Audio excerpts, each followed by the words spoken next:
Good morning, traders. This is Brian Booth, Senior Market Strategist with MF Global in Chicago, with your morning update for the softs markets. Let me first say that on every other Thursday, I do a web-based presentation called Bull and Bear with Brian Booth, where I present a PowerPoint presentation on the current market environment, use some technical and fundamental data through our website at the events page that you can log into and take part in real time, looking at some of the charts and the technical charting on a few of the markets that are the talk of the town, and also the fundamental data as well that I think would be helpful. And there will be a few ideas that will be presented.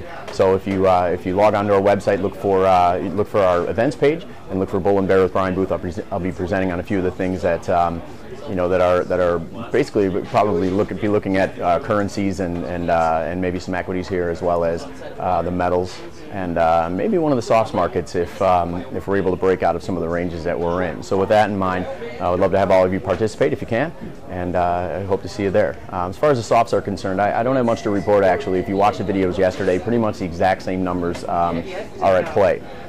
With the cocoa 26.44, as long as we are able to stay below the SEP lows of 26.85, I think it's still a sell. It's been unable to carve out a rally here with the stock market and crude oil making their way higher, gold and silver making their way higher, and we've had a weaker dollar against the euro, and it's been staying low. Now be cautious though, because when it goes rangy like the way that it has been, if we stay bullish in outside markets and have a weaker dollar, you will see a correction in the market move up. So just be cautious if you are short. But if things start to take a turn for the worse in equity markets or global markets as a whole, I think that cocoa has the fundamentals to still maintain a weak bias. Dees Coffee 226.85 was the last price. And the same thing, August lows come in around 236. If we stay below that, it's still a sell. It's been unable to really respond to outside markets moving higher so far, but coffee can be a wild market. So always keep your eyes peeled. Keep your eyes on what the bigger markets are doing, and if you are short, just be cautious of a reversal just based on strength in outside markets.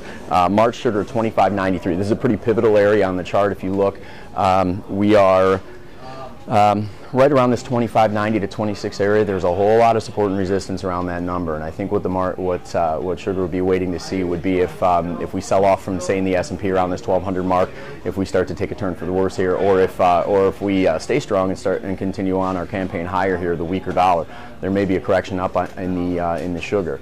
So we're at a pivotal area in that market as well. Lastly, the cotton, December cotton, 101.97. It did back off a little bit yesterday, but it's rangy also. And today we get some news. USDA report 7:30 was out. Kind of a mixed bag between the corn, beans, and wheat.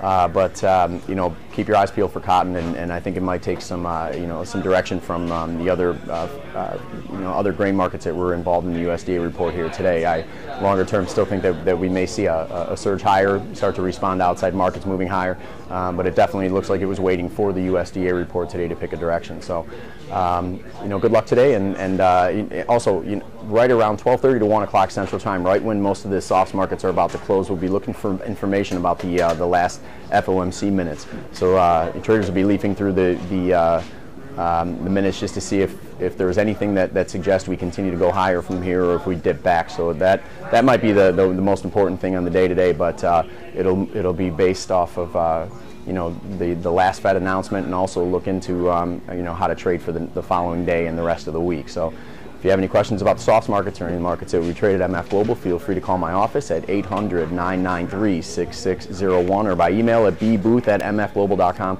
Remember, futures trading involves substantial risk of loss and is not suitable for all investors.